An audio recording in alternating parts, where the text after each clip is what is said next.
నేను లైన్లో లేను, నాకు కేంద్ర హోంమంత్రి శాఖ ఇచ్చారు నాకు. కాబట్టి ఏ కార్యకర్తను కూడా కమిట్మెంట్తో పార్టీ కోసం సిద్ధాంతం కోసం పనిచేసే కార్యకర్త పార్టీ నిబంధనలకు అనుగుణంగా పనిచేయాలి.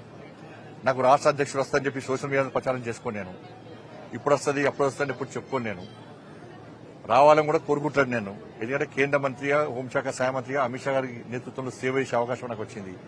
గతంలో రాష్ట్ర అధ్యక్షుడిగా పనిచేసి ఇక్కడ కార్యకర్తల సత్తాయంతో మేము నిరూపించినాం. మొన్న ఎమ్మెల్సీ ఎన్నికలు కూడా కార్యకర్తల సత్తాయంతో నిరూపించినాం. 8 ఎమ్మెల్సీలు 8 ఎంపీలు గెలిచాం, 8 ఎమ్మెల్యేలు గెలిచాం. భారతీయ జనతా పార్టీ కార్యకర్తల సత్తాయంతో నిరూపించినాం. కాబట్టి నేను అధ్యక్షుడిగానే ఏదో నిరూపించుకున్నా. కాబట్టి నేను అందరి లెక్క ఏదో ఇప్పుడే వస్తుంది అప్పుడే వస్తుంది వచ్చింది నన్ను కలవండి అని చెప్పి చెప్పుకునే ప్రయత్నం మా పార్టీలో జరగదు. అది అటువంటి పద్ధతి మా పార్టీలో ఉండదు. పార్టీ నిర్ణయిస్తుంది.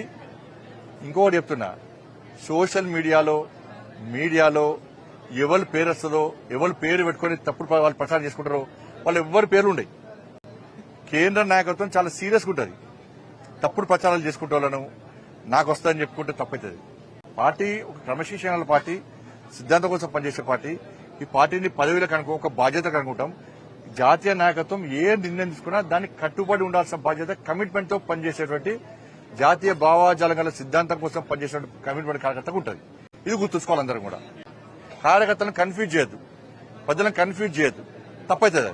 ధన్యవాదాలు. మరిన్ని వీడియోస్ కోసం ఛానల్ ని సబ్స్క్రైబ్ చేయండి. లేటెస్ట్ అప్డేట్స్ కోసం వాట్సాప్ ఛానల్ ని ఫాలో అవ్వండి. ఆ లింక్ డిస్క్రిప్షన్ లో ఉంది.